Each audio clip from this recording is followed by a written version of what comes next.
유한타증권으로 가보겠습니다. 오프닝 픽입니다. 박진희 부장 연결돼 있습니다. 안녕하세요. 네, 안녕하세요. 네, 미증시보다는 좀 덜 빠지는데 시장이 잠잠한 가운데 태풍 전야 같은 흐름입니다. 오늘 아침 상황 좀 분석해 주시죠. 네, 시장이 지수는 안 좋습니다만은 종목들은 뜨거운 열기를 보여주고 있다고 해야 될까요? 어쨌든 간에 가야 되는 섹터, 갈 섹터들은 계속 가고 있는 모습 보실 수가 있겠습니다.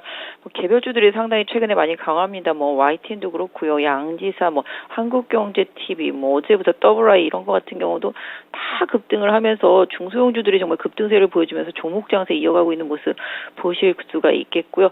오늘은 전반적으로 놓고 보신다면 역시 시가총액 상위 종목군들은 역시 FOMC를 기다리면서 좀 약한 모습입니다만은 이유가 있는 것들은 움직이고 있습니다. 오늘 조선과 해운 섹터 강한 흐름 보여주고 있고요. 어제도 말씀드렸습니다만 음식료 섹터주들도 제일제당을 중심으로 해서 강한 흐름 이어지고 있는 모습 보실 수가 있겠습니다. 또한 리오프닝 섹터도 계속 좀 강조드리고 있는데요.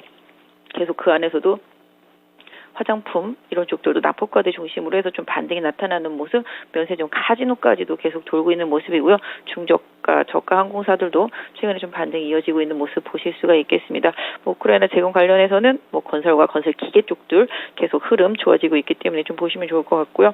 전체적으로 그동안 좀 많이 올랐었던 섹터주들은 조금 약한 흐름들, 매물이 나오는 흐름들도 있습니다만은 확실히 좀 수급이 몰리는 쪽들이 좀 강합니다. 어제도 로봇주들이 좀 강했었는데요. 오늘은 좀 두산이 또 추가적인 강세 이어가고 있고요. 원전 같은 경우도 친환경 얘기 나오면서 소폭 반등하고 있는 모습 보실 수가 있겠습니다. 바이오 섹터주들이 좀 안 좋습니다. 한미약품, 한미사이언스 급락하면서 섹터 전체적으로 좀 약한 흐름 이어지고 있고요. 성장주, 기술주 섹터 전반적으로 약한 흐름 이어지고 있다라고 보실 수가 있겠습니다. 첫 번째 키워드 보겠습니다. 한미약품, 한미사이언스 지금 저점을 더욱더 낮추고 있고요. 거래도 실리고 있는 상황입니다. 한미약품은 한번 악재가 나올 때 민감도가 상당히 높아가지고 자라보고 놀란 것은 소뚜껑 보고 놀란다고 이번에도 많은 투자자분들 놀라고 계실 텐데 어찌된 영문인지 이 흐름이 하루짜리인지 아니면 조금 더 보수적으로 봐야 될지 의견 주시죠. 네, 참 안타깝습니다. 한미약품 최근에 사실 좀 올해 신약에 대한 기대감 상당히 좀 커지면서 주가 흐름도 나쁘지 않았었는데요. 정말 급락을 하고 있는 모습 보실 수가 있겠습니다.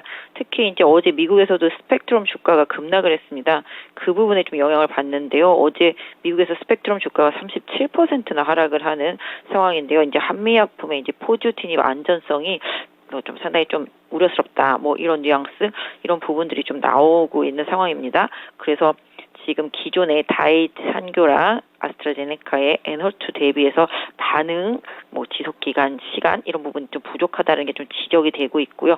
이런 부분들로 인해서 효과도 좀 적다. 이런 부분들이 계속 좀 언급이 되면서 악재가 되고 있는 모습 보실 수가 있겠습니다. 그러다 보니까 한미약품도 급락을 하는 모습 보실 수가 있겠고요. 주가도 상당히 좀 많이 밀렸습니다. 지난 1월 달에 최저가가 23만 원이니까 지금 24만 6천 원까지 내려왔으니까 한숨에 거의 1년은 아니지만 한 1년에 한 4분의 3 정도를 뛰어넘으면서 하락을 하고 있는 모습인데요. 주가 자체가 좀 많이 하락하고 있어서 보유하신 분들은 어떻게 해야 될까 좀 고민이 많으실 것 같습니다.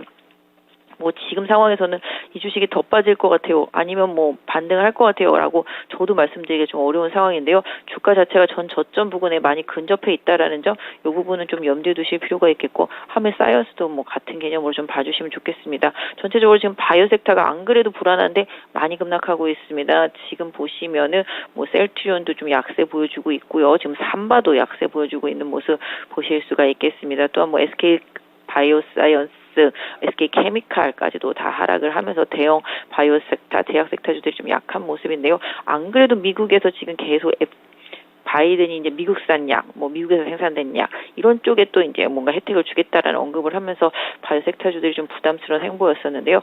이번 이슈로 인해서 좀 더 바이오 섹터 대형주들, 대형사들에 좀 위축이 되지 않을까, 이런 부분들 좀 이슈의 변화, 뉴스의 변화 이런 부분들을 좀 챙겨보실 필요가 있겠는데요. 현재 주가 자체는 좀 한미사이언스랑 한미약품 많이 빠져있기 때문에 지금 이 부분에서 좀 손절하기도 좀 애매합니다만은 또 뭔가 좀 더 추가적인 하락에 대한 리스크도 좀 고민을 해봐야 되는 시점이라서 제가 단언하기는 어렵습니다만은 지난번 최저점이 한 23만 원대 초반 정도를 한미약품 보유하신 분들은 지지선을 설정해 보실 필요가 있겠고요. 향후에 좀 기술적인 반등을 이용해서 비중 조절하시는 전략 좀 들을 수 있을 것 같습니다. 네. 다음 두 번째 키워드 넘어가겠습니다. 화장품 sek터의 강세입니다.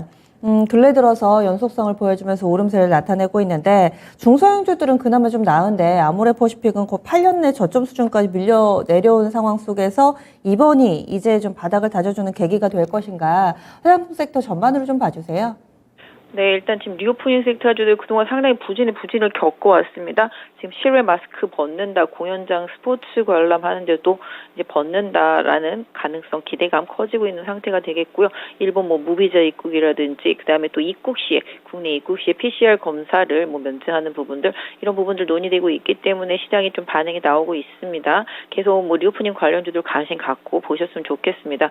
바이든이 이제 코로나 끝났다고 얘기했으니 이런 부분에 대한 반응도 보셔야 되겠는데요. 전반적으로 이제 중국계에 대해서 봉쇄가 이어지면서 화장품 섹터주들이 많이 안 좋았었습니다. 그리고 과다 경쟁이었었기도 했고요. 이런 부분들이 조금 영향을 받으면서 상당히 좀 많이 빠졌었습니다. 특히 이제 국내 중소형 화장품 업체들이 많이 빠졌었는데요. 이런 정책의 변화가 있다라면 국내 중소형 업체들의 흐름 이런 부분들이 개선될 수 있을 것 같습니다. 특히 이제 메이크업 쪽에 색조 쪽에 좀 강점이 있는 클리오라든지 그다음에 이제 한국 콜마 이런 쪽들의 흐름 계속 유의해서 좀 보시면 좋을 것 같고요. 어제 좀 잠깐 오르다 빠졌던 코스메카 코리아 이런 중소형주들도 흐름 보셔야 될 것 같습니다. 에이블 CNC는 약간 M&A 이슈 이런 부분을 좀 감안해서 좀 보시면 좋겠습니다. 그래서 대형사들보다는 좀 중소형사, 국내 로컬 업체들 내지는 좀 ODM 하고 있는 업체들에 대해서 좀 관심을 갖고 보셨으면 좋겠고요. 지금 이런 부분들은 계속 리오프닝 섹터 전반의 영향을 같이 받고 있다고 보시면 좋겠습니다. 그래서 면세점, 그다음에 저가항공, 그다음에 여행사, 카지노 이런 쪽들까지 계속 연결해서 리오프닝 관련주들은 정책의 변화에 좀 민감하게 대응하실 필요가 있겠습니다. 네. 이어서 마지막 키워드 넘어가겠습니다. 계속 시장 대비 좋은 쪽 조명해 보겠습니다. 해운 그리고 조선 섹터 오늘장 강세를 주도해 가고 있는 모습 나타나는데요. 이 두 종목군이 강한 이유가 뭔지 좀 궁금합니다. 해운주들 같은 경우는 BDI 지수가 좀 간밤에 좀 많이 오른 거 있었죠. 그래서 조금 강한 모습이고요.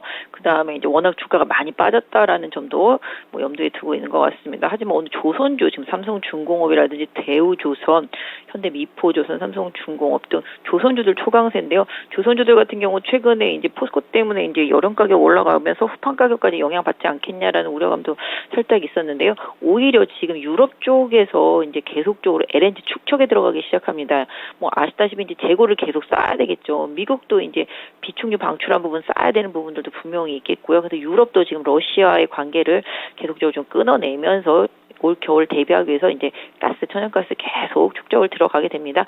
그러다 보면 이제 미국에서 계속 실어놔야 되는 부분이 있겠죠. 그러다 보니 좀 LNG 선과 관련되어 있는 쪽들 이제 계속적으로 기대감이 올라가면서 주가도 많이 빠진 상황 속에서 반등이 강하게 나오고 있다라고 보시면 좋겠죠. 일단 본행제라든지 피팅 업체들 이런 부분들도 일정 좀 올라오고 있는데요. LNG 선에 좀 강점을 가지고 있는 기업 대우조선이라든지 이런 쪽이 좀 강세를 좀 보여주고 있는 상황이라고 보시면 좋겠습니다. 그래서 지금 최근에 조선주들은 워낙 좀 잘 가고 있다가 좀 깊이 조정을 받았던 상태에 좀 가격적인 메리트가 좀 두드러졌다고 보시면 좋겠고 해운 같은 경우도 경기 침체에 대한 우려감으로 주가가 많이 빠졌는데요. 약간 운임지수 반등에 연동했다라고 보시면 좋겠습니다. 그래서 지금 이 종목을 따라 사라 이렇게까지는 좀 말씀을 못 드리겠지만 일단 조선주들 자체가 좀 최근에 조정이 깊었고 바닥을 조금 보여주고 있기 때문에 이번 기술적 반등 이후에 확실히 좀 바닥선이 좀 잡히면 그때 조금 관심 갖고 보시는 게 좋겠습니다. 네. 그러면 오늘의 오프닝 픽 어떻게 정하셨어요? 네, 사실 지금 테마 장세입니다. 테마 중에서도 정책 테마 계속 보시면 좋겠습니다. 어제 로봇 관련주들도 엄청 많이 올랐었던 것처럼 계속 시장에서 정책, 자율주행도 마찬가지가 되겠습니다만은 얘기가 나오고 있습니다만은 지금 정책주로서 가장 강력한 테마는 제가 봤을 때는 리오프닝 테마라고 보시면 좋겠습니다. 이런 정책의 변화에 따라서 수혜를 받을 수 있는 업체들이 워낙 많이 빠져 있었다라는 점 관심 있게 보시면서 아까 말씀드렸던 리오프닝 관련주들 화장품이라든지 그다음에 여행, 그다음에 저가항공, 카지노 쪽 계속 관심 두시고요. 또 우크라이나 재건 관련한 이슈도 계속 뉴스가 나오고 있습니다. 최근에 현대건설기계 흐름 좋고요. 그 외에 중소형 기계업체들도 흐름 좋습니다. 그래서 앞으로 나올 수 있는 호재성 이슈에 계속적으로 좀 반응을 하는 기업들, 그래서 그래서 개인적으로는 우크라이나 재건 이슈라든지 그다음에 리오프닝 섹터, 그다음에 최근에 좀 많이 올랐습니다만은 조정이 들어가면은 다시 한번 로봇 섹터 이런 쪽들 쪽으로 계속 흐름을 보시고요. 낙폭과대 음식료 섹터주들 어제도 말씀드렸습니다만은 제일제당이라든지 이런 쪽들 흐름에서 계속 좀 리오프닝과 관련되어 있는 종목들 관심 갖고 보셨으면 좋겠습니다. 네, 리오프닝, 우크라이나 재건, 그리고 조정받았을 경우 로봇주들 이렇게 압축해 주시네요. 알겠습니다. 오늘 말씀 고맙습니다. 네, 감사합니다. 네, 지금까지 지니스 오프닝 픽이었습니다.